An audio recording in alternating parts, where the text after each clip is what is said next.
Welcome students, आप सभी का स्वागत है महिंद्रा के इस रिकॉर्डेड वीडियो सेशन में। अगेन मैं हेमंत महिंद्राज आपका स्वागत करता है हार्डवेयर 2.0 में। फ्रेंड्स, जैसा आप लोग देख पा रहे हो, इससे पहले भी मैंने हार्डवेयर 1.0 आप लोग के सामने लेकर आया था, तो बस उसी का ये नेक्स्ट आप कह सकते हैं कि नेक्स्ट वर्जन है। वर्जन बोल दीजिए, क्योंकि कंप्यूटर में थोड़ा ज़्यादा बेहतर लगता है वर्जन शब्द बोलना। अच्छा, वर्जन अगर हम बोल रहे हैं तो ये अपग्रेडेशन है। अब देखो, मेरे दिमाग में जहन में एक चीज आ गई तो मैं आप लोग के सामने इसको डिस्कस कर ले रहा हूं। अपग्रेडेशन का मतलब होता है जब हम एक वर्जन से दूसरे वर्जन की तरफ बढ़ते हैं, यानी कि 1.0 से अगर हम 2.0 की तरफ बढ़ेंगे तो वो आपका वर्जन कहलाता है। जब भी हम लोग इस तरह की कोई भी पॉइंट पे डिस्कशन आगे कंटिन्यू करते हैं तो वो कुछ इसी तरह से हम लोग डिस्कशन आगे कंटिन्यू करते चले जाएंगे। जैसे अभी मैं आप लोग को बता दूं, हार्डवेयर 2.0 तो है ही, इसके साथ साथ अभी आगे आपका हार्डवेयर 3.0 भी आगे आएगा। जैसे हम लोगों ने पिछली बार जो इनपुट डिवाइसेस के बारे में बातचीत की थी, बस उसी बात को हम लोग यहां पर आगे कंटिन्यू करेंगे फ्रेंड्स। तो इससे पहले अगर आप लोगों ने हार्डवेयर 1.0 देखा है और उसको समझा है, तो हम लोगों ने उसमें जो डिस्कशन किया है बच्चा लोग, वो हमने स्कैनर तक डिस्कशन किया था। मतलब कहने का यह है कि पॉइंटिंग इनपुट डिवाइस हमारी कंप्लीट हो गई थी, जितनी भी पॉइंटिंग इनपुट डिवाइसेस थी लगभग। और जो हम लोगों ने स्टार्ट किया था, जो हमने शुरू किया था, वो स्कैनर था। तो अब बच्चे लोग इसी स्कैनर के बारे में अब हम लोग आगे बात करना शुरू करते हैं, और यही पॉइंट अब हम लोग आगे कंटिन्यू करके अब हम लोग वार्तालाप इस पे कंटिन्यू करेंगे। कुछ मैंने इंट्रोडक्शन पार्ट आप लोग को स्कैनर के पार्ट पे दिया था। जी हाँ, बिल्कुल, मैंने स्कैनर के पार्ट पे कुछ इंट्रोडक्शन पार्ट आप लोग को हार्डवेयर 1.0 में ही दे दिया था। तो अब उसी को हम लोग यहां पर आगे कंटिन्यू करेंगे। फ्रेंड्स, जैसा आप लोग देख पा रहे हो, कुछ हार्डवेयर आपके सामने बने हुए हैं। अब इनमें से कुछ का डिस्क्रिप्शन मैं ऑलरेडी कर चुका हूं, कुछ का डिस्क्रिप्शन अब मैं आगे करूंगा आप लोग के लिए। ठीक है, तो फ्रेंड्स आगे बढ़ते हैं और पॉइंट वाइज इस पर डिस्कशन आगे कंटिन्यू करते हैं। सबसे पहले हार्डवेयर 2.0 को मैं आगे डिस्क्राइब करूं तो एक फास्ट रिकैप कर लेते हैं बच्चा लोग। मैंने जो शुरुआत की थी, आप लोग को जो बताया था, वो मैंने बताया था कीबोर्ड के बारे में। मैं पूरी चीज नहीं लिखूंगा क्योंकि टाइम वेस्ट होगा इससे। माउस के बारे में इससे पहले जो मैं रिकैप खाली कर ले रहा हूं। और माउस में, क्योंकि पॉइंटिंग इनपुट डिवाइस थी, तो उसमें हम लोगों ने और भी चीजों के बारे में बातचीत की थी, जिसमें सबसे पहले जो हमने बात की थी, वो हम लोगों ने बात की थी माउस के बाद स्टाइलिश के बारे में। स्टाइलिश के अलावा हम लोगों ने टच पैड की बात की थी। टच पैड के अलावा हम लोगों ने बात की थी लाइट पेन की। लाइट पेन के अलावा अगर हम लोग बात करें तो स्टाइलिश था, टच पैड था, लाइट पेन था, और भी हमने इसमें चीजें डिस्कस की थी, जिसमें हमारा कई अलग अलग पॉइंट पे और डिस्कशन हुआ था, जिसमें ये लाइट पेन था, टच पैड था, इसके अलावा ट्रैक बॉल था।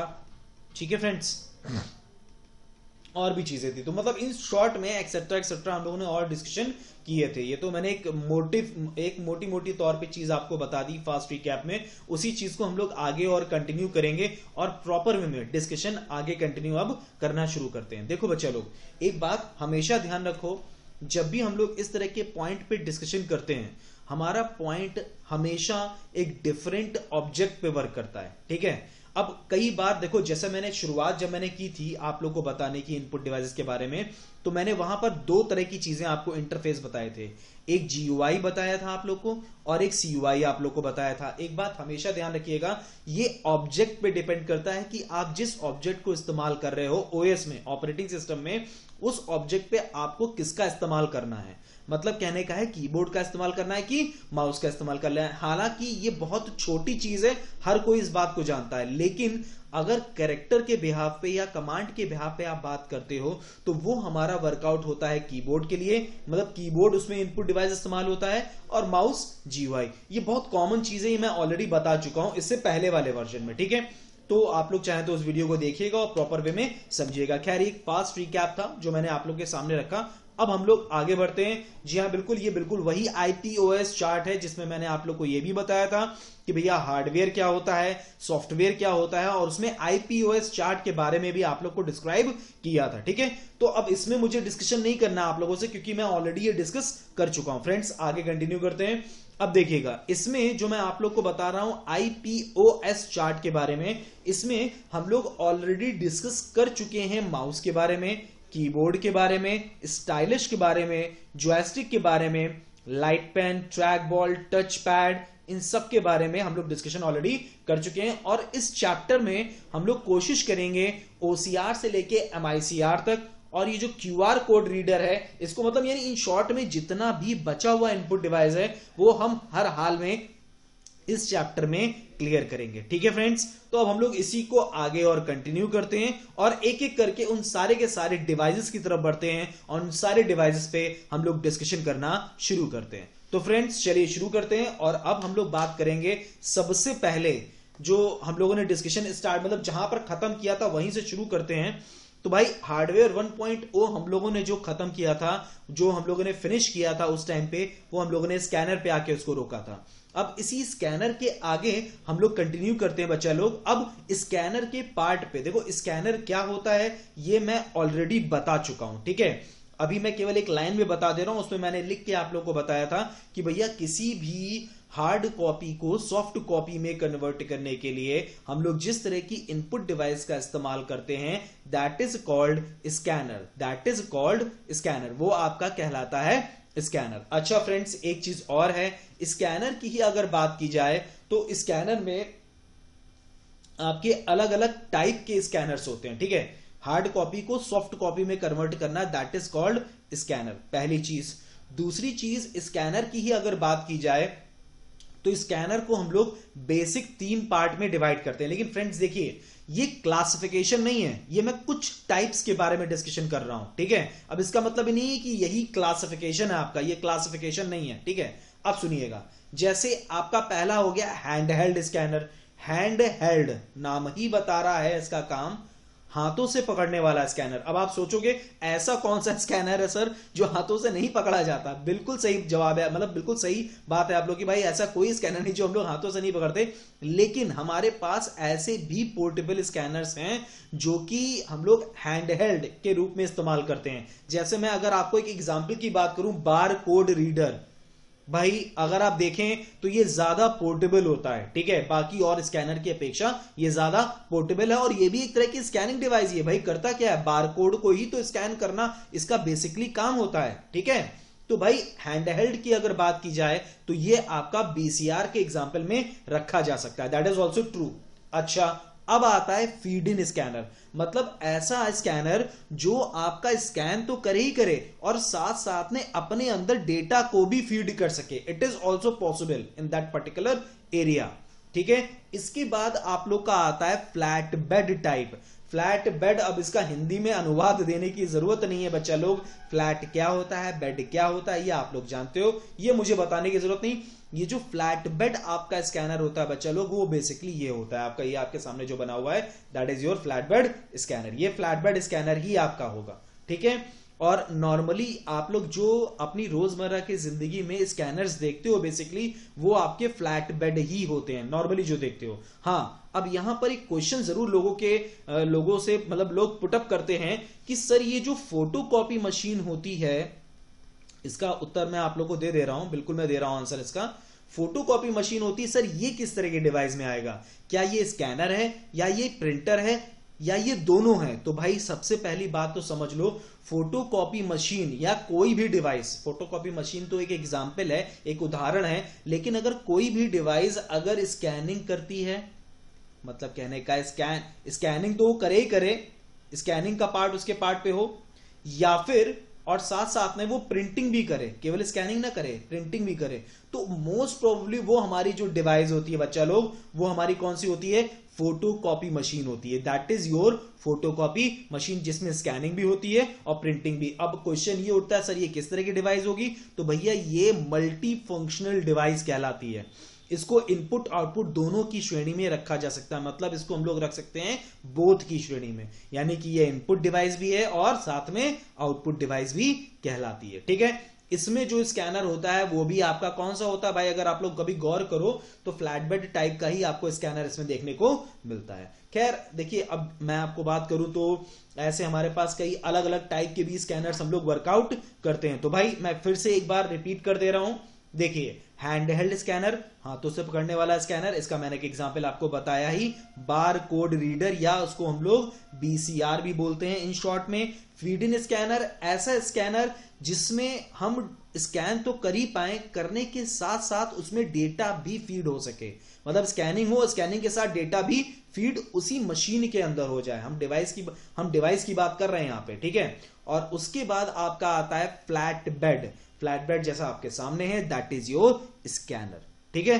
That is your flat bed scanner. जो आपके सामने, ये जो आपके सामने इमेज है, that is the example of flat bed scanner. तो फ्रेंड्स, जैसा मैं आप लोगों से डिस्कशन कर रहा था, उसी पॉइंट को मैं अब आगे और कंटिन्यू करता हूं। तो फ्रेंड्स, जैसे कि हम लोग स्कैनर के बारे में डिस्कशन कर चुके हैं, अब स्कैनर के आगे अब हम लोग इसी में कुछ और चीजें भी हैं उसके पे डिस्कशन करना शुरू करते हैं। स्कैनर तो हमारा क्लियर हो गया भाई। अब आता है हमारा सबसे पहला, जो यहां पर हमारे सामने एक तरह से बोल सकते हैं रीडर या रिकॉग्निशन, ये हमारा आ रहा है OCR, optical character recognition.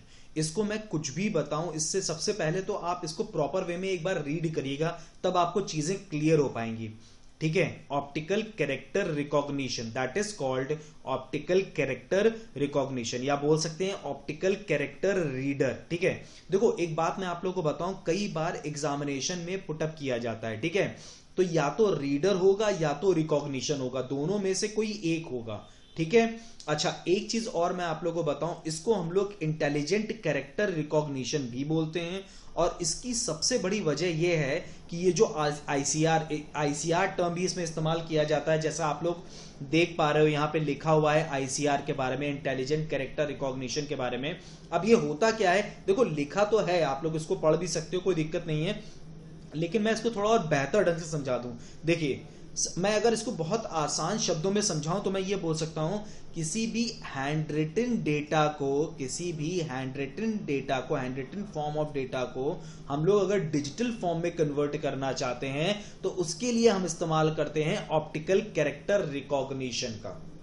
Optical character recognition का भी यहाँ पे कंफ्यूजन हो रही होगी कि ये इसका क्या मतलब है। यहाँ पे आपके पास कोई भी हार्ड कॉपी है, ठीक है, वो लिखी हुई है, आपने अपनी हैंडराइटिंग में लिख रखी है, बहुत उबड़ खाबड़ तरीके से, जैसे आप लोग देख रहे हो ना कि भाई हैंडराइटिंग हर एक की अलग अलग होती है। ये हैंडराइटिंग तो भी बहुत अच्छी है, कुछ हैंडराइटिंग ऐसी होती है कि लिखा क्या यही नहीं समझ में आता। जैसे हाउ अगर किसी ने लिखा हुआ है तो कुछ इस तरह से हाउ लिखा जाएगा, लिखेंगे। जैसे एक प्रिस्क्राइब्ड अगर हम लोग देखें तो डॉक्टर जो प्रिस्क्रिप्शन हमें लिख के देते हैं, आप देखते होंगे कि भाई उस पे ओसीआर करना इम्पॉसिबल होता है, उस पे ओसीआर नहीं पॉसिबल है, क्योंकि वहां पर भी उसको वो भी एक स्टैंडर्ड लेके चलता है। आप hand written format of data को कन्वर्ट कर सकते हो, लेकिन वो तभी कर पाओगे जब प्रॉपर वे में हैंड रिटन डेटा आपके पास प्रॉपर वे में हो, अदरवाइज आप उसे भी कन्वर्ट नहीं कर सकते। और ये आपका होता है ओसीआर। भाई देखो, कन्वर्ट हो जाएगा लेकिन बहुत गलत, जैसे कि अब हाउ लिखा है तो उसने इसको हाउ रीड ही नहीं किया, इसने हो सकता है पूरा इसको एक शब्द रीड कर लिया एच, तो वो एच लिख के दे देगा, लेकिन आपकी जो आउटपुट आपको चाहिए वो आउटपुट अलग चाहिए। तो यहां पर फिर ये कंफ्यूजन हो जाता है, ये फिर दिक्कतें यहां पर फेस होती हैं, तो इसको हमें देखने की जरूरत होती है इस जगह पे, ठीक है। That is called optical character recognition, ये आपका कहलाता है ऑप्टिकल कैरेक्टर रिकॉग्निशन। मैं फिर से एक बार रिपीट कर रहा हूं, hand written format of data को डिजिटल फॉर्म में कन्वर्ट करना, बेसिक पॉइंट, ठीक है। बाकी जो लिखा हुआ है कि system that provides a full alpha numeric recognition of printed और hand written characters at electronic speed by simply scanning the form. More recently, the term ICR has been used to describe the process of interpreting image data, in particular alphanumeric text। कहने का मतलब वही है, बस थोड़ा सा इसमें changes किए गए हैं, ठीक है। अल्फा न्यूमेरिकल टेक्स्ट में हम लोग इसका इस्तेमाल कर सकते हैं। तो इन शॉर्ट में भाई अल्फा न्यूमेरिक हो कोई भी हो, उसको हम लोग कन्वर्ट कर सकते हैं, वो टोटली और पॉसिबल है, ठीक है। So that is called OCR, optical character recognition, ठीक है। चलिए फ्रेंड्स, अब नेक्स्ट आगे कंटिन्यू करते हैं। ओके भाई, अब ये बहुत ही इंपॉर्टेंट एक तरह से बोल सकते हैं, हमारे सामने डिवाइस आ रही है या ऑब्जेक्ट आ रहा है, जो भी आप लोग कहना चाहो आप कह सकते हो। इसको मैं केवल एक लाइन में डिफाइन कर सकता हूं।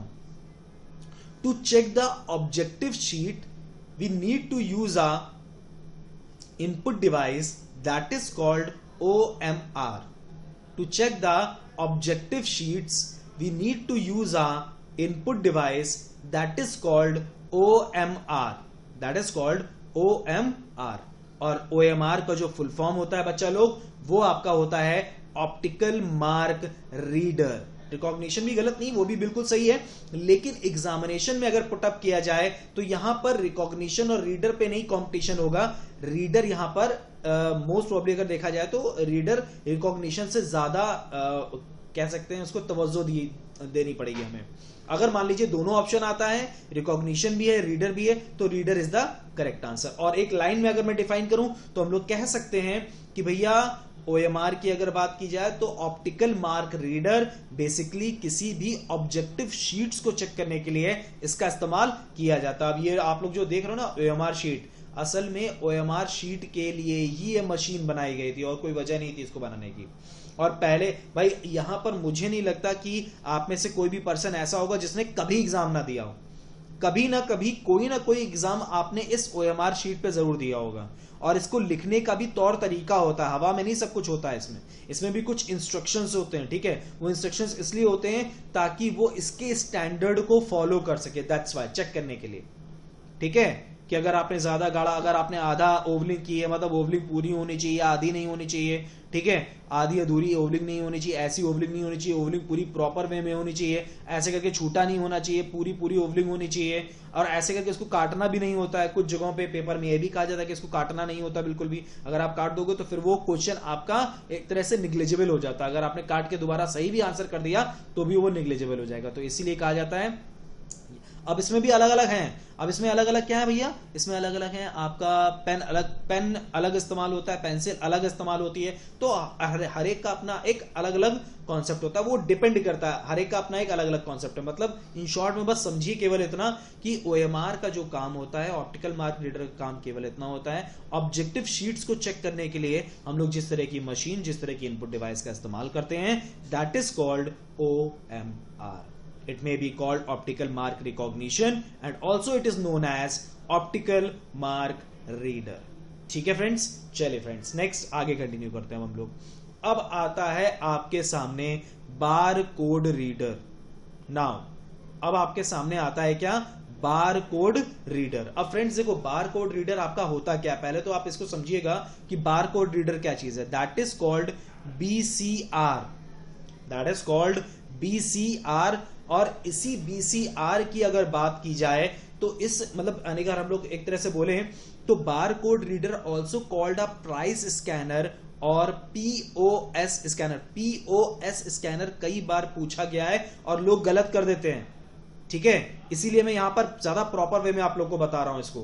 POS scanner, point of sale scanner, ठीक है, इज अ हैंड हेल्ड। देखो मैं जो आप लोग को पहले अभी बताया था एग्जाम्पल ना, स्कैनर में हैंड हेल्ड, हाथों से पकड़ने वाला होता है भैया, वायरलेसली आपका होता है, आराम से आप इसका इस्तेमाल कर सकते हैं, ठीक है।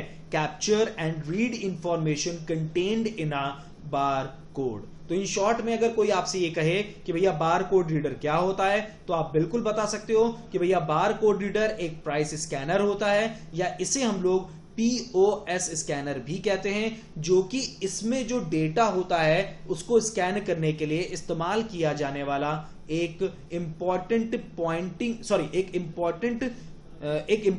इनपुट डिवाइस है। पॉइंटिंग नहीं है, इनपुट डिवाइस है।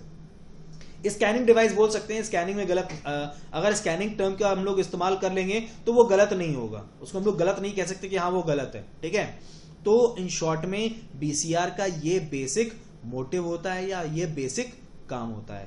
मैं आप लोग को एक चीज और बताऊं, BCR की तरह ही हमारी एक और डिवाइस बहुत इंपॉर्टेंटली इस्तेमाल की जाती है, वो मैं आप लोग को बता दे रहा हूं, ठीक है, जैसे BCR हमारा वर्क करता है। और आज के टाइम पे सबसे ज्यादा इसी का इस्तेमाल होता है, and that is called QR code reader, ठीक है। जी हाँ बिल्कुल, BCR की अगर बात की जाए, बार कोड रीडर की अगर बात की जाए, तो बार कोड रीडर में आपकी पर्टिकुलर उस ब्लैक स्ट्रिप्स जो होते हैं उसके अंदर इंफॉर्मेशन स्टोर्ड होती है। उसी तरह से आप अगर इसमें देखें तो इसमें जो ये एरेज बने हुए हैं आपके ब्लैक एंड व्हाइट टाइप के, जो ये एरेज बने हुए हैं, इसमें पूरी पूरी इंफॉर्मेशन स्टोर्ड होती है। अच्छा, इसमें और उसमें खासियत क्या होती है ये मैं आप लोग को क्लियर कर दूं इसमें यानी कि ये जो आपका क्यूआर कोड रीडर है और जो आपका बार कोड रीडर होता है, उन दोनों में सबसे बड़ा डिफरेंस बच्चा लोग ये होता है कि जो बार कोड रीडर होता है उसमें पर्टिकुलर जो भी इंफॉर्मेशन होती है वो ऑफलाइन तौर पे होती है, और इसमें जो इंफॉर्मेशन होती है वो ऑनलाइन तौर पर भी होती है। मतलब कहने का यह है कि अगर आपने इसको स्कैन किया तो इसमें पर्टिकुलर एक यूआरएल स्टोर्ड होता है, और जैसे ही आप उसको स्कैन करोगे आपका वो पर्टिकुलर वो यूआरएल ओपन कर देगा। इसीलिए आप लोग इसको ज्यादा आसानी से इस्तेमाल कर पाते हो, और इसीलिए हम लोग कई बार पेटीएम में पेमेंट के लिए हम लोग इसका इस्तेमाल करते हैं। किसका?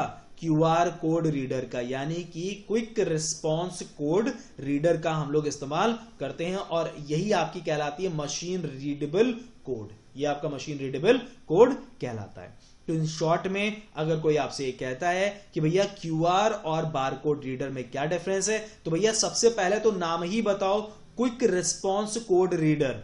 तो क्विक रिस्पॉन्स कोड रीडर का मतलब ही यही है कि भैया ये ज्यादा तेजी से आपका एक्सेस करता है और ज्यादा बेहतर और ज्यादा ऑथेंटिक इंफॉर्मेशन देता है। ऑथेंटिक टर्म मैंने क्यों इस्तेमाल किया?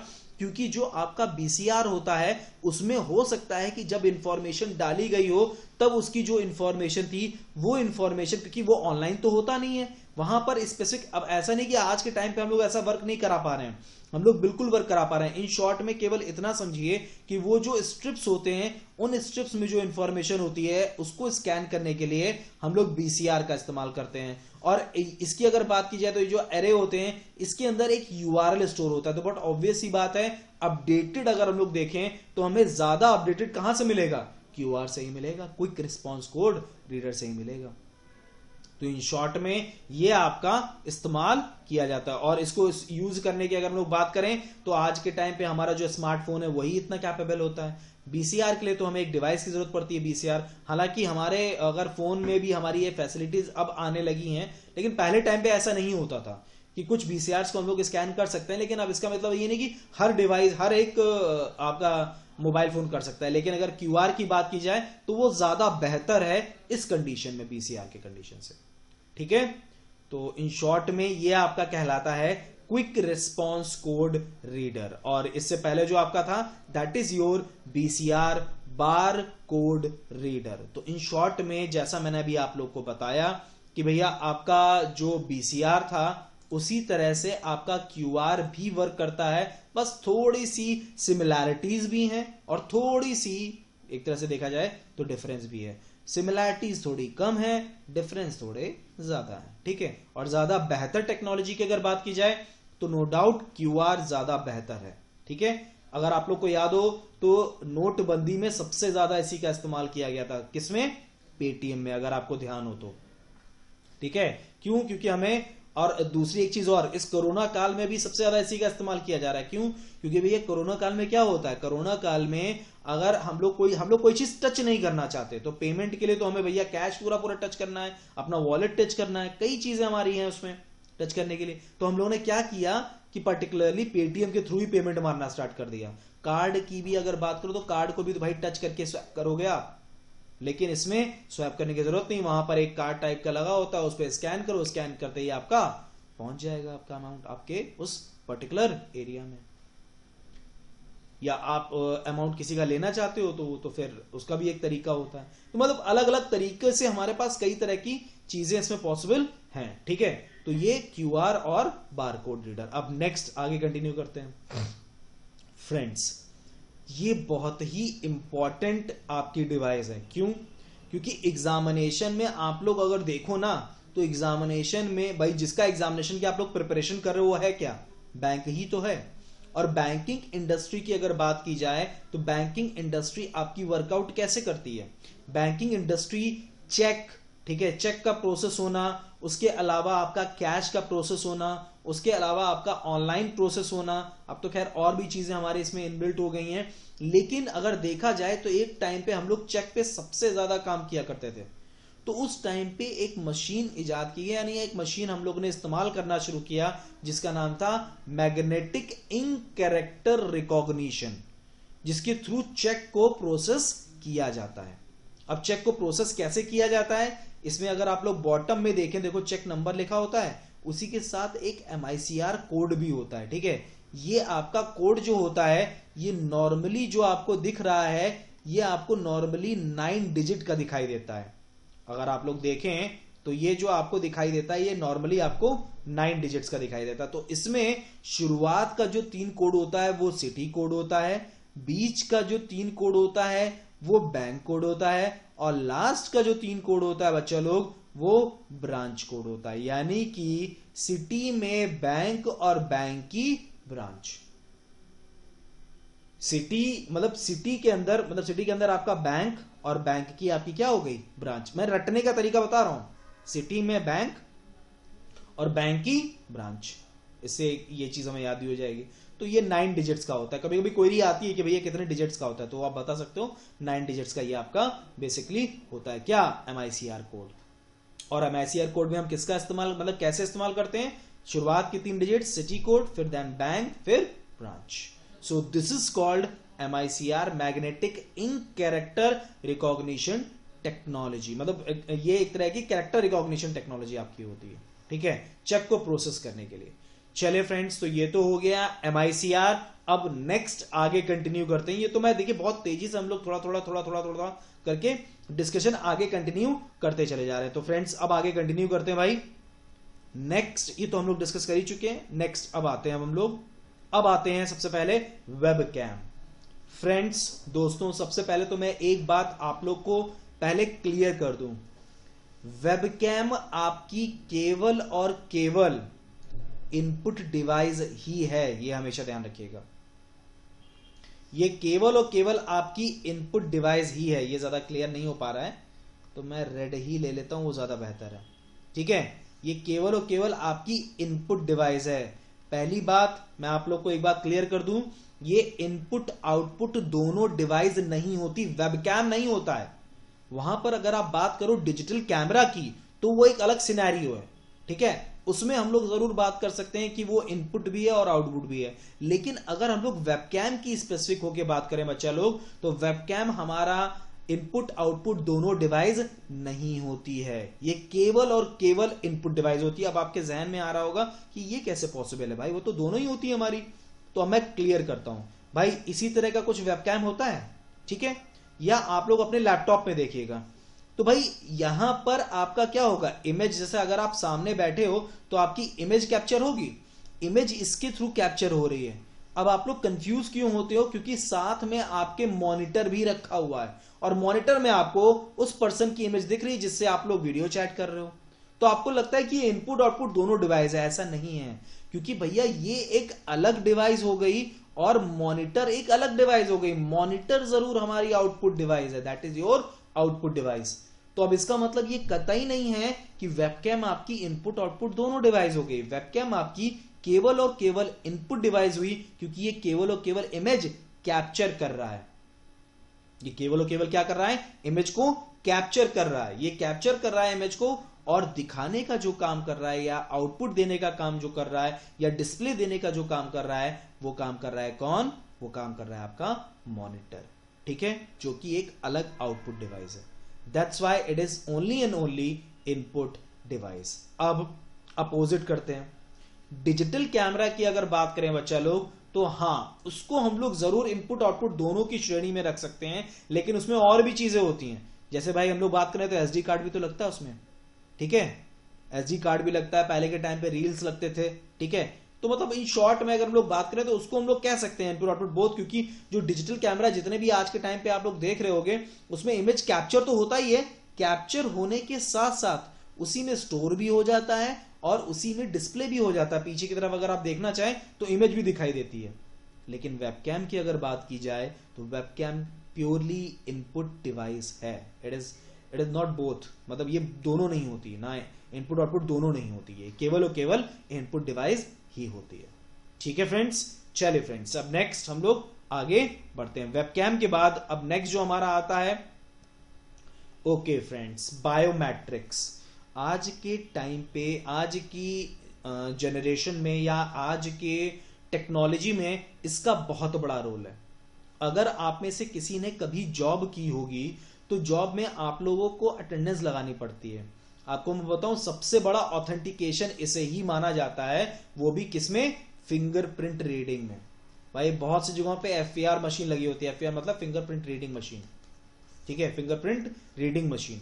तो ये जो फिंगरप्रिंट रीडिंग मशीन आपकी होती है, ये बेसिकली आपकी एक डिवाइस है, ठीक है, दिस इज योर डिवाइस। ये बायोमेट्रिक डिवाइस होती है, that is your biometric device. इसके अलावा फेस रिकॉग्निशन हो गया, ठीक है, हैंड नहीं बोल सकते, पाम रिकॉग्निशन या पाम स्कैनिंग जो टर्म इस्तेमाल होता है, आइरिस स्कैन हो गया, डीएनए का भी अब चेकिंग हो रही है। मतलब इन शॉर्ट में कई अलग अलग पार्ट पे हम लोग बायोमेट्रिक के वर्क कर रहे हैं, जिसमें सबसे ज्यादा पॉपुलर और सबसे ज्यादा इस्तेमाल किया जाने वाला क्या होता है, फिंगरप्रिंट रीडिंग। अब मैं पहले ये क्लियर कर दूं इसका मतलब क्या है। देखो बच्चे लोग, आप अपने शरीर के किसी पार्ट को ऑथेंटिकेशन के लिए इस्तेमाल करो, मतलब बायोलॉजिकल डेटा का इस्तेमाल इसके अंदर किया जाता है। बायोलॉजिकल डेटा मतलब फिंगरप्रिंट स्कैनिंग, या तो फिंगर की जो स्कैनिंग होती है, क्योंकि हर पर्सन की फिंगर की जो स्कैनिंग होती है वो अलग होती है, दैट्स वाई इसका इस्तेमाल किया जाता है यहां पे। तो ये आपका हो गया क्या, बायोमेट्रिक। अब फेस रिकॉग्निशन, ठीक है, फेस रिकॉग्निशन सिस्टम। अब ये सब चीजें बहुत छोटी हो गई, मोबाइल फोन में इस्तेमाल कर रहे हैं हम लोग आज के टाइम पे। अगर हम लोग देखें तो मोबाइल फोन में सबका इस्तेमाल हो रहा है, तो ये सब की सब आपकी क्या है, बायोमेट्रिक डिवाइसेस। मोबाइल फोन हो गया, लैपटॉप हो गया, ये देखो, ये जो हम लोग अगर देखेंगे तो कुछ एचपी के लैपटॉप में आप लोग को कुछ इस तरह का डिवाइस लगा हुआ मिल जाएगा। ये असल में आपका जो फिंगरप्रिंट स्कैनिंग होती है, जो एफपीआर होता है, वो इस्तेमाल किया जाता है इसमें फिंगरप्रिंट रीडिंग में, ठीक है। तो फ्रेंड्स ये आपका कहलाता है क्या, biometrics, that is called biometrics. और भी अलग अलग पार्ट पे हम लोग, ये तो मैंने एक कॉमन चीज बताई, देखो इसमें कई चीजें लिखी हुई, फिंगरप्रिंट्स है, आई रेटिना स्कैन है, आईरिस स्कैन है, वॉइस पैटर्न। आज के टाइम पे तो वॉइस पैटर्न के थ्रू भी हम लोग लॉकिंग और अनलॉकिंग कर रहे हैं, ठीक है। लॉकिंग अनलॉकिंग मतलब यानी कि ओपन कर सकते हैं और क्लोज कर सकते हैं हम लोग कोई भी डोर या मतलब कोई भी चीज, ठीक है। फेशियल पैटर्न और हैंड मेजरमेंट, ये सब कॉमन चीजें जिसको हम लोग पाम इंप्रेशन भी बोलते हैं। पाम इंप्रेशन, ये वाला इंप्रेशन जिसमें पांचों उंगलियां आपकी आती है, पांचों उंगलियां आती हैं और साथ साथ में पाम भी आता है, ये भी आता है आपका, ठीक है। तो मतलब कई अलग अलग चीजों पे हम लोग वर्कआउट कर रहे हैं इस जगह पे, that is also your input device. इसके थ्रू ओपन किया जाता है, तो भाई इनपुट मतलब इनपुट दिया जाता है। तो इन शॉर्ट में इनपुट देने के लिए बायोमेट्रिक भी एक तरह की आपकी इनपुट डिवाइस में काउंटेबल होती है। चलिए फ्रेंड्स, अब नेक्स्ट आगे कंटिन्यू करते हैं भाई।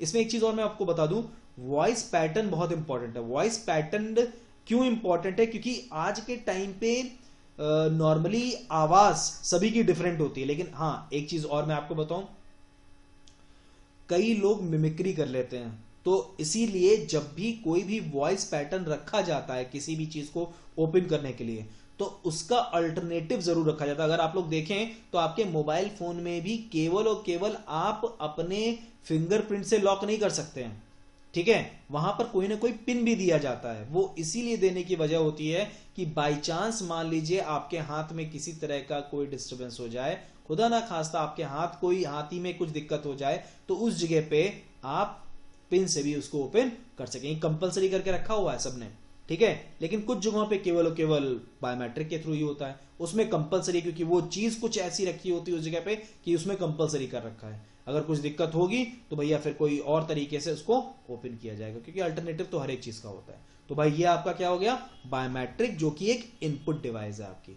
चलिए फ्रेंड्स, अब नेक्स्ट आगे कंटिन्यू करते हैं। ओके फ्रेंड्स, अब आता है माइक। भाई बहुत लंबा चौड़ा लिखा हुआ है इसमें, एक यूजेस ऑफ माइक, माइक्रोफोन में एक टर्म लिखा हुआ वाइप। वाइप एक तरह का वॉइस ओवर इंटरनेट प्रोटोकॉल, ये एक उसका पूरा फुल फॉर्म होता है, वॉइस ओवर इंटरनेट प्रोटोकॉल। इतना सब जानने की जरूरत, बस एक मुद्दे की चीज समझो भाई, मैं अभी इस वक्त आप लोगों से वार्तालाप कर पा रहा हूं, मैंने जो ये रिकॉर्डिंग की है ये भी मैं कैसे कर पा रहा हूं, क्योंकि मेरे पास क्या है, माइक है। यानी वॉइस के इनपुट के लिए हम लोग एक तरह की इनपुट डिवाइस का इस्तेमाल करते हैं, and that is called either microphone या फिर mic. That is called either microphone या फिर माइक, ठीक है। अगर देखा जाए तो बस इतना सफिशिएंट है। आज के टाइम पे माइक हमारे अलग अलग लेवल्स पे कई तरीके से इस्तेमाल हो रहे हैं। यूएसबी के भी माइक आते हैं, बोया माइक्स भी आते हैं, मतलब और भी कई माइकों का कोई एक सिनेरियो नहीं, कई अलग अलग तरीके से हम लोग माइक्स का इस्तेमाल करते हैं। मास्टर देने के लिए भी माइक का इस्तेमाल होता है। मतलब इन शॉर्ट में अभी एक क्या कहते हैं हम लोग, एक टर्म और इस्तेमाल करते हैं जो कि अलग अलग पार्ट्स पे इस्तेमाल किया जाता है, ठीक है। अच्छा एक चीज और, माइक्रोफोन को इन्वेंट जो किया था वो करने वाले थे, एग्जैक्टली उनका नाम यहां पर लिखा हुआ है, जो कि उन्होंने किया था 1877 में, इमाइल बर्लाइनर ने, ठीक है, इमाइल बर्लाइनर। अच्छा फ्रेंड्स, तो ये मैंने आपको बताया क्या, microphone, that is called microphone, ठीक है। तो फ्रेंड्स अब इसके आगे हम लोग आगे और कंटिन्यू करते हैं और बात करना शुरू करते हैं फ्रेंड्स। नेक्स्ट इनपुट डिवाइस बात करते हैं, बढ़ते हैं।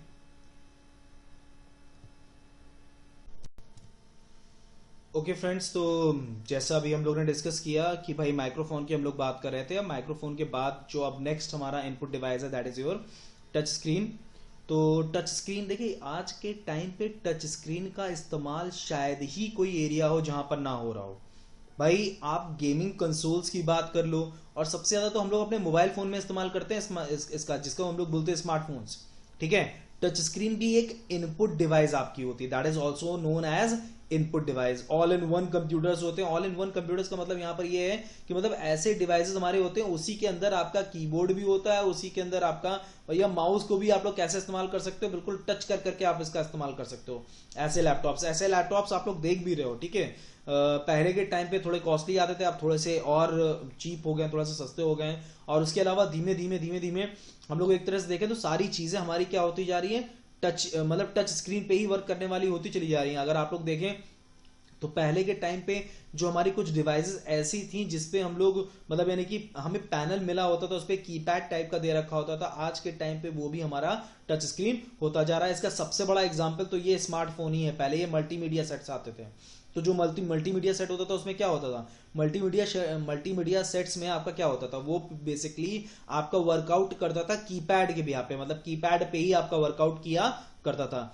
लेकिन अगर हम लोग टच स्क्रीन की अगर बात करना स्टार्ट करें तो स्मार्टफोन्स आपके बेसिकली अगर एक तरह से बोला जाए तो मतलब स्मार्टफोन को ज्यादा इफेक्टिव आपका टच स्क्रीन ही बनाता है। और जो जितना ज्यादा बेहतर टच स्क्रीन होगा उतना बेहतर आपका मोबाइल फोन वर्क करता है, ठीक है, क्योंकि भाई सारा काम ही उसके थ्रू हो रहा है आपका, दैट इज वाई, ठीक। अच्छा फ्रेंड्स, टैबलेट तो पूरा हमारा टच स्क्रीन पे ही वर्क करता है। अच्छा हाँ, एक चीज और, टच स्क्रीन के अलावा अगर हम लोग बात करें तो हमारी ऐसी भी डिवाइसेस होती हैं, जैसे टैबलेट की अगर हम लोग बात करें तो इसमें भी हम लोग कुछ अलग अलग तरह के पेन का इस्तेमाल करते हैं, ठीक है। अभी आप लोग को अगर थोड़ा सा याद हो तो मैंने पॉइंटिंग इनपुट डिवाइसेस के बारे में आप लोगों को बताया था, तो उसमें एक चीज के बारे में बताया था, दैट इज स्टाइलिश, ठीक है। स्टाइलिश के बारे में कुछ बताया था मैंने आप लोग को। तो इन शॉर्ट मैं ये नहीं कह रहा हूं कि वो दोनों सेम चीज है, मैं ये सेम की बात नहीं कर रहा हूं यहाँ पे, मैं केवल इतना बताना चाह रहा हूं कि टच स्क्रीन में जो हमारा टैबलेट होता है उसमें हम लोग पेन टैबलेट जो होता है या पेन टैब जिसे हम लोग बोलते हैं, उसमें हम लोग जो पेन इस्तेमाल करते हैं वो असल में स्टाइलिश होता है, जो कि एक अलग है, वो अलग पॉइंटिंग इनपुट डिवाइस है। लेकिन काम बिल्कुल आपका जो टच स्क्रीन करता है वही मतलब पॉइंटिंग का ही काम करता है, तो पॉइंटिंग का काम आपका ये भी करता है, दैट्स वाई, ठीक है। टच स्क्रीन भी आपका पॉइंटिंग का ही काम करता है, मतलब पॉइंट कर करके आप कोई भी चीज इस पे वर्कआउट कर सकते हो, ठीक। So touch screen is also known as input device.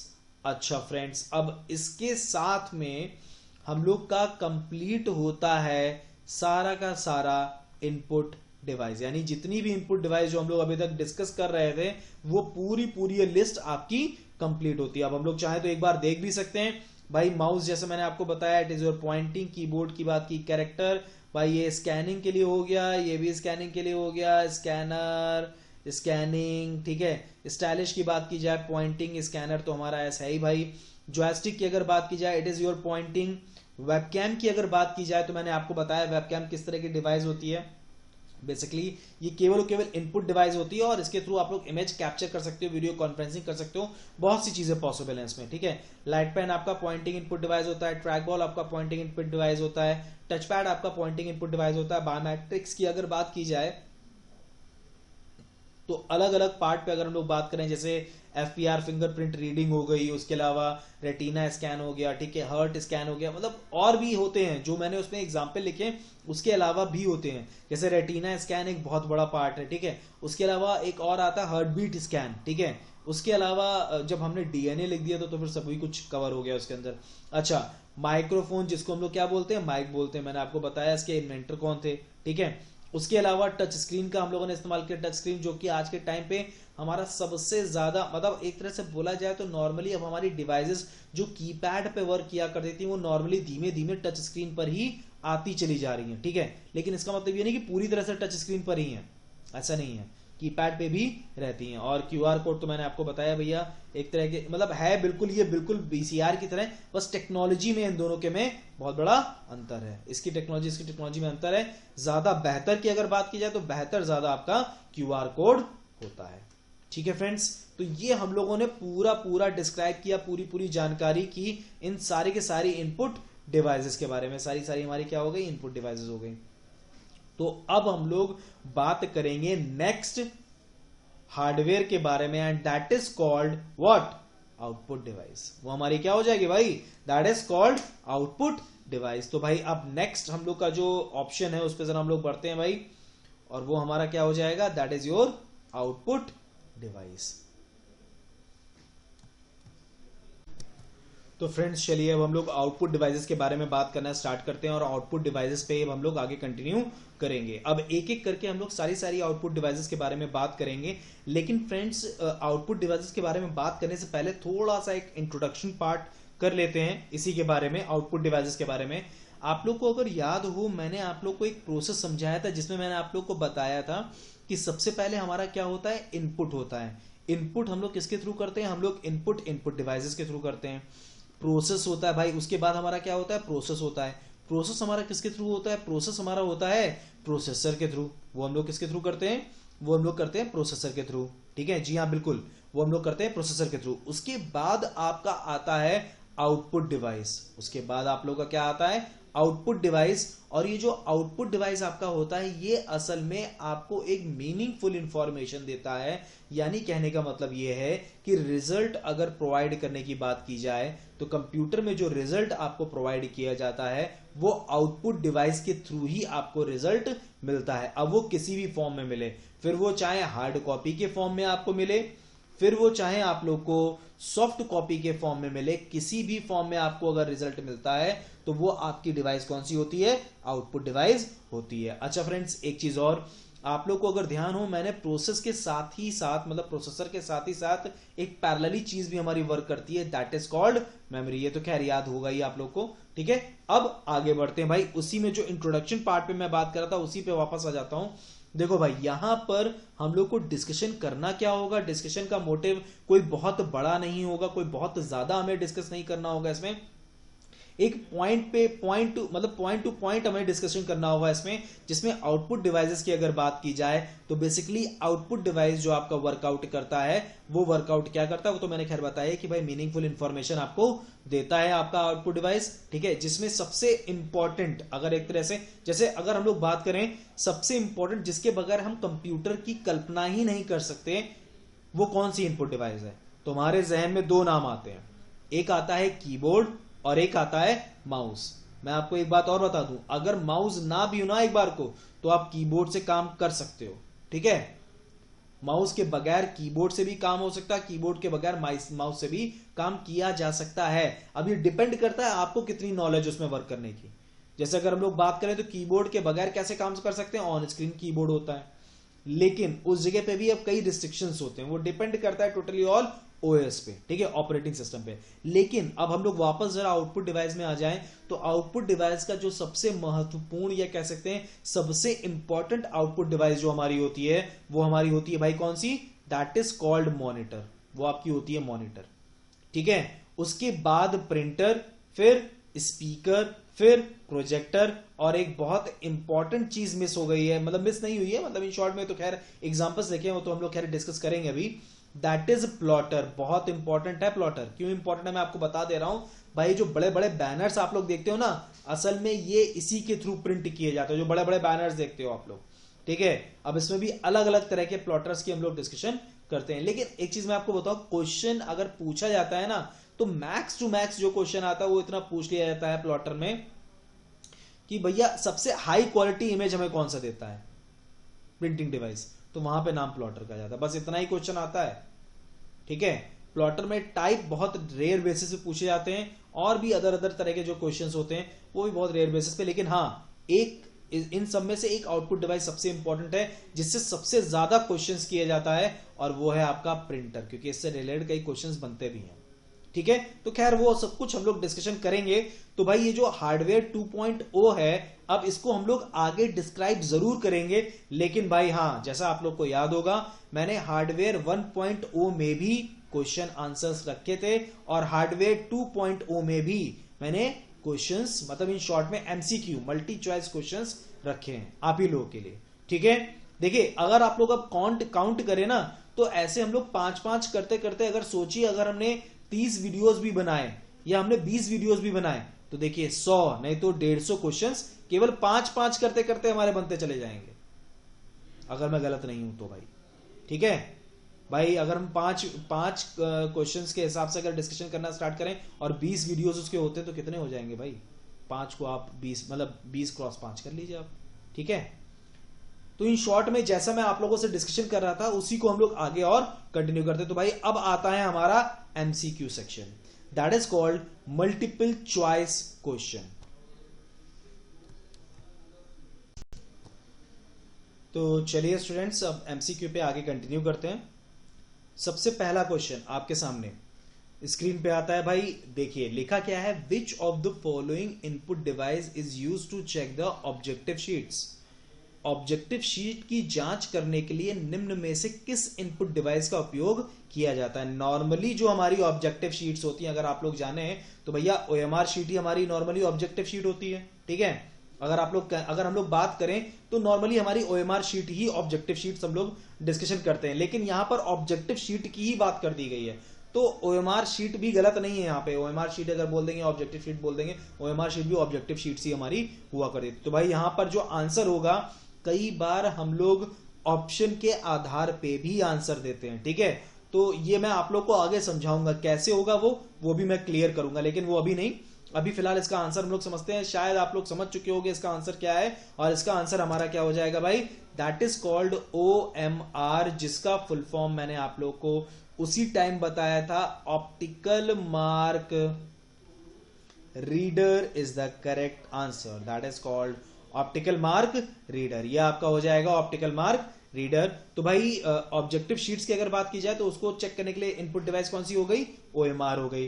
ठीक, अच्छा ये जो बाकी चीजें लिखी हैं, इसमें एक चीज जो लिखी हुई है VDU, इसको हम लोग बोलते हैं विजुअल डिस्प्ले यूनिट। ये असल में मॉनिटर होता है। इसके बारे में पिछली बार मैंने एक क्वेश्चन भी था तो मैंने बताया था उसके बारे में। खैर, अच्छा केवल VDU ही नहीं होता है मॉनिटर में, VDT भी होता है उस जगह पे। तो वो क्या होता है वो खैर हम लोग अभी आगे डिस्कशन करेंगे। चलिए फ्रेंड्स आगे बढ़ते हैं। अच्छा भाई, अब नेक्स्ट क्वेश्चन, ये तो बहुत ही आसान क्वेश्चन है यार। Which input device is used to work on the command user interface. आपको अगर ध्यान हो तो मैंने क्लास की शुरुआत में ही आप लोग को बताया था भैया, एक GUI होता है और एक क्या होता है, CUI इंटरफेस होता है। ठीक है, CUI क्या होता है, कमांड यूजर इंटरफेस या फिर कैरेक्टर यूजर इंटरफेस हम लोग उसको बोलते हैं। अब उसमें अगर हम लोग इनपुट डिवाइस को बोल दें कि भैया कौन सी इनपुट डिवाइस में हम लोग कमांड के थ्रू वर्कआउट करते हैं या कैरेक्टर के थ्रू वर्कआउट करते हैं, तो भैया शायद ये बताना थोड़ा मुश्किल नहीं होगा। मैं प्रॉपर वे में ये सारी चीजें डिस्क्राइब करते हुए चल रहा हूं। शुरुआत में भी मैंने ये चीज आप लोग को बताई थी कि इनपुट डिवाइस की अगर बात की जाए तो वो कैरेक्टर यूजर इंटरफेस, मतलब इनपुट डिवाइस की अगर बात की जाए तो उसमें भी एक आपकी ऐसी होती है जो कैरेक्टर यूजर इंटरफेस पे वर्क करती है, और एक होती है जो GUI यानी कि ग्राफिकल यूजर इंटरफेस पे भी वर्कआउट करती है। लेकिन इसमें जो स्पेसिफिक आंसर होगा, देखो एक बात मैं आपको बताऊं, GUI की अगर बात की जाए तो नॉर्मली जितनी भी डिवाइसेस सबके सब GUI पे ही वर्कआउट करती है, जितनी भी इनपुट डिवाइसेस हैं। लेकिन ये जो एक स्पेसिफिक आंसर होता है कि भाई CUI जो कमांड पे या कैरेक्टर पे वर्क कर सके, भाई टाइप कर, यहां पर बात हो रही है टाइप करने की। ठीक है, क्योंकि CUI की बात हो रही है तो भाई CUI का मतलब क्या होगा, टाइप करना ही होगा हमें, उसके अलावा हमें कुछ और तो करना नहीं होगा उस जगह पे। तो यहां पर जो आपका आंसर होगा वो आपका आंसर क्या हो जाएगा, keyboard. Keyboard is the correct answer. क्यों, कैरेक्टर यूजर इंटरफेस बोलो चाहे कमांड यूजर इंटरफेस बोलो, दोनों ही तरीके से जो आपका करेक्ट आंसर होगा वो आंसर आपका हो जाएगा क्या, keyboard. That is called keyboard. तो keyboard is the correct answer. अच्छा, इसमें एक चीज और आपके सामने आ रही है, वो खैर हम लोग अभी डिस्कशन करेंगे उसके बारे में। इसमें एक टर्म आ रहा है आपका OMR, एक आ रहा है OCR। OCR थोड़ा सा याद हो अगर आपको, ऑप्टिकल कैरेक्टर रिकॉग्निशन। खैर अभी हम लोग वो तो हम लोग डिस्कशन कर चुके हैं ऑलरेडी, तो अब इस पर डिस्कस करने का कोई मतलब नहीं है इस जगह पे। चलो खैर आगे बढ़ते हैं। अब आता है आपका which input device is mainly use by the banking industry to ease the processing and clearance of cheques and other document. कौन सा इनपुट डिवाइस मुख्य रूप से बैंकिंग उद्योग द्वारा चेक और अन्य दस्तावेजों के प्रसंस्करण और निकासी को आसान बनाने के लिए उपयोग किया जाता है। फ्रेंड्स पहली बात तो समझ लीजिएगा, अन्य दस्तावेज भी यहां पर चेक से ही रिलेटेड हैं, ठीक है, ये हमेशा ध्यान रखिएगा, क्योंकि इसमें जब इस तरह से क्वेश्चन किया गया ना तो आदमी कंफ्यूज हो जाए उस जगह पे, इसलिए यहां पर ये लिखा हुआ है, वो भी चेक से ही रिलेटेड है, ठीक है। अच्छा, अब यहां पर जो ऑप्शन दे रखा है कीबोर्ड, ये तो हो नहीं सकता। OMR ऑप्टिकल मार्क रीडर, ये भी पॉसिबल नहीं है, क्योंकि भाई ये तुम्हारा ऑब्जेक्टिव शीट्स को चेक करने के लिए होता है। OCR किस लिए इस्तेमाल होता है भाई, वो तो hand written format of data को मतलब ये भी नहीं हो सकता। BCR भैया, BCR का जो बेसिकली काम होता है वो जो आपके क्या कहते हैं एक तरह से बार टाइप के बने होते हैं उनको क्या कहते हैं स्कैन करने के लिए होता है, उसके अंदर जो इंफॉर्मेशन है उसको निकालने के लिए BCR का बेसिकली इस्तेमाल किया जाता है, तो वो बार कोड रीडर हो गया। तो इसका मतलब ये 3 तो आंसर नहीं हो सकते, तो अब हमारा आंसर बचा क्या, MICR। बिल्कुल सही जवाब आपका यही है, that is your MICR, magnetic ink character recognition. जैसा आप लोग को ध्यान होगा कि भाई चेक में मैंने आप लोग को बताया था सबसे बॉटम में एक MICR कोड लिखा होता है जो कि आपका कितने डिजिट्स का होता है, 9 डिजिट्स का होता है। शुरुआत का 3 सिटी, बीच का 3 बैंक और लास्ट का 3 क्या हो जाएगा, ब्रांच। सिटी के अंदर बैंक, बैंक की ब्रांच। इस तरह से मैंने रटाने की आप लोग को बात कही थी और बताया भी था और समझाया भी था इसमें, ठीक है फ्रेंड्स। चलिए, तो भाई ये क्या हो गया आप लोग का, सिटी के अंदर बैंक, बैंक की ब्रांच, तो ये आपका क्या हो गया, MICR, magnetic ink character recognition. चलिए फ्रेंड्स, नेक्स्ट आगे बढ़ते हैं। अब ये तो मैंने एक बहुत कॉमन सी चीज, मतलब बहुत कॉमन क्वेश्चन है, आसान भी है और उसी से रिलेटेड जो पढ़ाया है मैंने आप लोग को, ठीक है।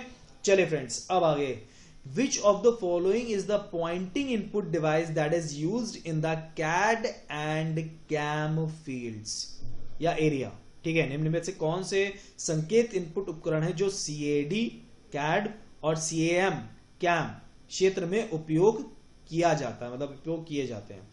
तो भाई यहां पर आंसर क्या होगा, कीबोर्ड तो भाई इस्तेमाल ही नहीं होता, पॉइंटिंग तो है ही नहीं है। OMR, अब एक तरह से देखो, अब देखो उसको तुम लोग कैसे एलिमिनेट कर सकते हो। यहां पर अगर आप लोग को ध्यान हो, अगर पॉइंटिंग इनपुट डिवाइसेस की लिस्ट आपके जहन में है, ठीक है, तो आपको शायद यहां पर क्वेश्चन का आंसर देने में मुश्किल ही नहीं होगी, क्योंकि कीबोर्ड पॉइंटिंग नहीं है, OMR पॉइंटिंग नहीं है, OCR नहीं है, BCR नहीं है, ट्रैक बॉल है, तो भैया यही आंसर होगा, खत्म कहानी, लो आंसर आ गया। एलिमिनेशन हमें पकड़ना है, अगर हम एलिमिनेट करना सीख गए तो चीज क्लियर हो जाएगी। अगर आप लोग को याद हो तो इसमें मैंने आप लोग को यह भी बताया था, ऑटो कैड और ऑटो कैड एक तरह का आपका सॉफ्टवेयर होता है, उसमें भी हम लोग ट्रैक बॉल्स का इस्तेमाल करते हैं। हालांकि अगर आप लोग एक तरह से देखें तो जो ऑटो कैड होता है वो एक तरह का सॉफ्टवेयर होता है जिसका बेसिकली काम होता है आपका सिविल से रिलेटेड डिजाइनिंग करने के लिए, मतलब अलग अलग तरह की डिजाइनिंग के लिए इसका इस्तेमाल किया जाता है। तो उसी डिजाइनिंग में अगर आप लोग चाहो तो मतलब उस जगह पे आप ट्रैक बॉल का इस्तेमाल कर सकते हो। इन शॉर्ट में 3D डिजाइनिंग के लिए बेसिकली इसका इस्तेमाल किया जाता है, दैट्स वाई यहां पर हम लोग इसका इस्तेमाल या इसके बारे में बात कर सकते हैं। चले भाई नेक्स्ट, और अब आपका last but not the least question आपके सामने आ रहा है, एंड दैट इज MICR। भाई ये तो मैं ऑलरेडी बोल चुका हूं, इसका फुल फॉर्म ऑलरेडी बोल चुका हूं, इसका फुल फॉर्म। अच्छा भाई इसमें देखो, मैं तुम लोग को एक चीज और बताऊं, इसमें एक चीज लिखी मैटलैब के बारे में मैं आप लोग को बता दूं। ये एक तरह का फ्रेमवर्क या एक तरह का आपका एक ऐसा लैंग्वेज या एक ऐसा डेवलपमेंट टूल होता है जो जिसके थ्रू आज के टाइम पे हम लोग एम्बेडेड सिस्टम पे वर्क कर रहे हैं। तो ये मैटलैब मेरे दिमाग में आया, मैंने आप लोग को बता दिया। हालांकि ये इसका आपकी क्वेश्चन से कोई लेना देना नहीं है और ना ही आपके टॉपिक से कोई लेना देना है और ना ही आप लोगों से कोई लेना देना, क्योंकि बैंकिंग से रिलेटेड क्वेश्चंस में मैटलैब कभी नहीं पूछा जाता है, ठीक है। तो ये तो खैर ऐसे ही मेरे दिमाग में आया, मैंने बता दिया। मैथ्स का टूल मतलब है, सॉफ्टवेयर टूल ही आपका ये, लेकिन इसका इस्तेमाल एम्बेडेड सिस्टम में किया जाता है और इसमें सबसे ज्यादा कैलकुलेशन होती है, क्योंकि मैथ्स के ही बिहाफ पे इसको, मतलब मैथ्स को इनबिल्ट करके इसको बनाया गया, दैट्स व्हाई। खैर, तो भाई यहां पर आंसर क्या होगा, ये नो डाउट भैया, ये तो खैर बताने की जरूरत ही नहीं है, that is your magnetic ink character recognition होगा भाई। नन ऑफ दिस हो नहीं सकता, मैटलैब इंक कैरेक्टर रिकॉग्निशन होगा नहीं, मैग्नेटिक इंक कमांड रिकॉग्निशन होगा नहीं, मैग्नेटिक इंक कैरेक्टर रीयूजेबल होगा नहीं, नन ऑफ दिस तो खैर हो ही नहीं सकता, क्योंकि हमारे पास करेक्ट आंसर इसका यहां पर अवेलेबल है। तो फ्रेंड्स, जैसा मैंने भी आप लोगों के सामने डिस्कशन किया चीजों के बारे में, ठीक है, मैंने आप लोग को बताया भाई, अलग अलग चीजों के बारे में मैंने आप लोग को चीजें बताई। अच्छा, एक चीज और, आगे बढ़ने से पहले मतलब और कुछ और मैं आउटपुट डिवाइसेस पर डिस्कशन करूं, मैं क्वेश्चन ऐसे ही आप लोग को बताना चाह रहा हूं, सुनिएगा। अब देखो, मैंने एक चीज शुरुआत की थी, आप लोग को बताया था, एक टर्म मैं डिस्कस करा था, अपग्रेड। अपग्रेड और अपडेट, ऐसे ही बीच बीच में कुछ कुछ टर्म्स मैं आप लोग को ऐसे ही बताता रहूंगा। देखो बच्चा लोग, अपग्रेड का मतलब क्या है, बहुत आसानी से समझना। मान लो कोई सॉफ्टवेयर का वर्जन है 1.0, ठीक है, और इस सॉफ्टवेयर को वर्जन को आपने कन्वर्ट कर दिया या आपने एक नया वर्जन ले आए 2.0, तो ये जो चीज होती है दैट इज कॉल्ड अपग्रेड। ये कहलाता है अपग्रेडेशन, ये अपग्रेड करना कहलाता है या अपग्रेडेशन कहलाता है। अपडेट क्या होता है, अगर मान लो आपके पास कोई वर्जन है 1.0, तो वो जो 1.0 आपका वर्जन होगा वही आपका, उसी में किसी भी तरह का कोई भी चेंज आपने अगर कर दिया, उसी 1.0 में ही किसी भी तरह का कोई चेंज आपने किया, तो वो आपका कहलाता है अपडेट। तो अपग्रेड क्या चीज हो गई, 1.0 से 2.0 में कन्वर्ट हुआ, दैट इज कॉल्ड अपग्रेडेशन। वो चाहे सिस्टम हो, फिर वो चाहे सॉफ्टवेयर हो। और अपडेट करने का मतलब होता है विद इन अ वर्जन किसी भी तरह का कोई भी चेंज आप जो करते हो, दैट इज कॉल्ड अपडेट, वो आपका अपडेट कहलाता है। तो फ्रेंड्स, जैसा मैंने भी आपको बताया, और भी चीजें हम लोगों ने डिस्कस की हैं, ये आपका हार्डवेयर 2.0 है। और इसके आगे अब हम लोग जो डिस्कशन करेंगे वो हम लोग अब डिस्कस करेंगे हार्डवेयर 3.0, ठीक है। और अभी तक हम लोगों ने इनपुट डिवाइस पूरी की पूरी कंप्लीट कर ली है, और जो हार्डवेयर 3.0 होगा उसमें हम लोग कोशिश करेंगे कि कंप्लीट कर सकें आउटपुट डिवाइसेस, और आउटपुट डिवाइसेस के साथ साथ हम लोग आगे और कंटिन्यू करके कंप्लीट कर सकें कुछ प्रोसेसेस के बारे में जानकारी और कर सकें। तो फ्रेंड्स, इसी के साथ मैं अपनी वाणी को विराम देता हूं, आप सभी लोगों से विदा लेता हूं, इस वादे के साथ कि हम लोग हार्डवेयर 3.0 में आएंगे और उसमें फिर आगे कंटिन्यू करना, मतलब कंटिन्यू मतलब आउटपुट डिवाइसेस पे आगे हम लोग डिस्कशन कंटिन्यू करेंगे। तो आज के लिए बस इतना ही। Thank you friends, and have a nice day.